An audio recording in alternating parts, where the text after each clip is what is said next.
स्वागत है फिर से सभी का आपके अपने यूट्यूब चैनल पर एनएक्सपर्ट सॉल्व गुरु। और आज इस वीडियो में हम बात करने वाले हैं एसएससी सिलेक्शन पोस्ट फेज 12 का आखिर से नोटिफिकेशन क्यों नहीं आ रहा है।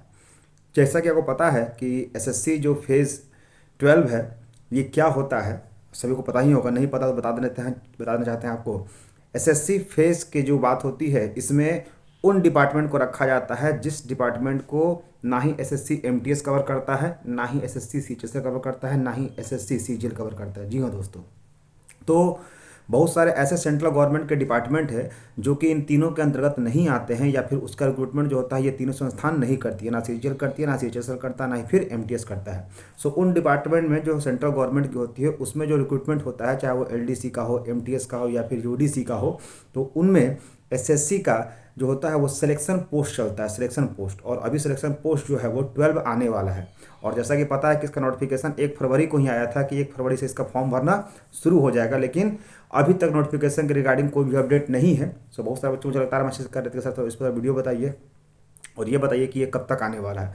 सो इस तमाम मुद्दों पर बात करेंगे और जानेंगे कि क्यों नहीं आ रहा है और कब तक ये आएगा। उस मुद्दों पर बात करने से पहले जो नए व्यूअर्स हमारे चैनल को देख रहे हैं उनको बताना चाहता हूँ कि इस चैनल पर आपको बिहार के तथा सेंट्रल लेवल के जितने भी एग्जाम होते हैं उन सबका सबसे पहले नोटिफिकेशन बताया जाता है और उसके एग्जाम का एनालिसिस किया जाता है। साथ ही साथ उसका एक्सपेक्टेड कटा भी बताया जाता है और उसके एक्सपेक्टेड रिजल्ट का भी डेट बताया जाता है, जो कि 99.9% बिल्कुल सही होता है। सो इस वैसे बच्चे जो बिहार तथा केंद्र सरकार किसी भी एग्जाम की तैयारी कर रहे हैं वो हमारे चैनल को सब्सक्राइब करके बेल आइकन हिट कर ले ताकि उनको सारा नोटिफिकेशन यहाँ से मिलता रहे और उनकी सफलता सुनिश्चित होती रहे। ठीक है दोस्तों, चलिए तो बात करते हैं। सबसे पहले देखिए, सिलेक्शन पोस्ट जो है वो एसएससी का जो फेज़ है ये बेसिकली 12 आने वाला था 1 फरवरी को, परंतु इसके पीछे कारण क्या दिया गया। जब मैंने इसके डिटेल काफ़ी इस पर वर्क किया और काफ़ी जाना तो उसमें जब रिसर्च किया तो ये मालूम चला कि एसएससी फेज जो 11 है उसी का बहुत सारा अभी जो पोस्ट है जिसकी ज्वाइनिंग नहीं हुई है।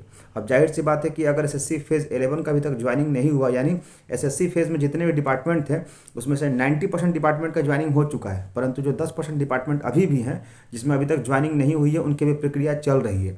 और चूंकि एसएससी जो होता है वो इस तरह से नहीं करता है कि कोई भी वैकेंसी पहले लेकर आया और पिछला वैकेंसी को रोके हुए।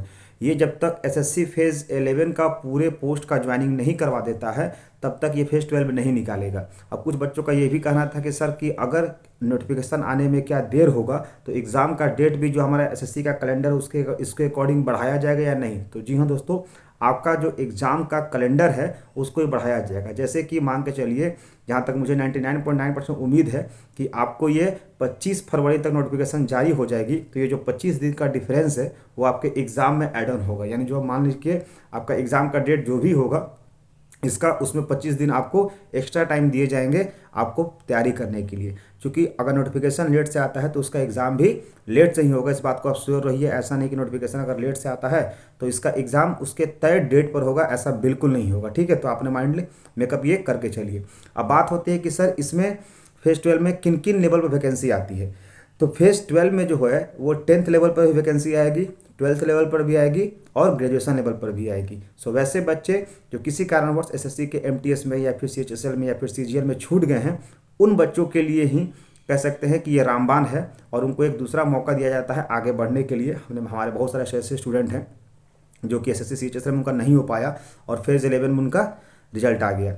ऐसे बहुत सारे स्टूडेंट हैं जिनका सीजीएल में नहीं हुआ और फेज 11 में उनका ग्रेजुएशन लेवल पर हो गया। सो वैसे बच्चे जो इसकी तैयारी कर रहे हैं वो फेज 12 भी भरेंगे।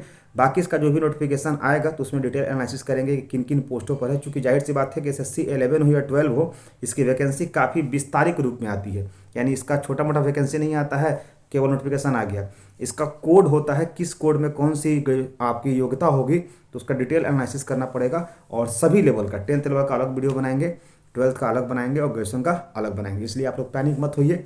लगातार मुझे बच्चे मैसेज कर रहे थे कि सर एसएससी फेज 12 आखिर रुका क्यों है। सभी जगह ये देखने को मिल रहा है कि आ रहा क्यों नहीं आ रहा। तो रीज़न मालूम चल गया कि एसएससी फेज 11 का अभी बहुत सारे पद जो 10% बचे हुए हैं उनकी अभी ज्वाइनिंग नहीं हुई है, बल्कि उनकी प्रक्रिया चल रही है। तो जैसी प्रक्रिया समाप्त हो जाएगी, आई थिंक 20-22 तक हो जाएगी, तो कुल मिला जुला करके आपका अगर कहने की बात है कि आपकी 25 फरवरी तक आपको नोटिफिकेशन देखने को मिलेगी। ठीक है दोस्तों, सो ऐसे इंटरेस्टिंग फैक्ट लिए बने हमारे चैनल पर एनएक्सपर्ट गुरु। That's all, thank you, bye bye, take care, जय हिंद, जय भारत।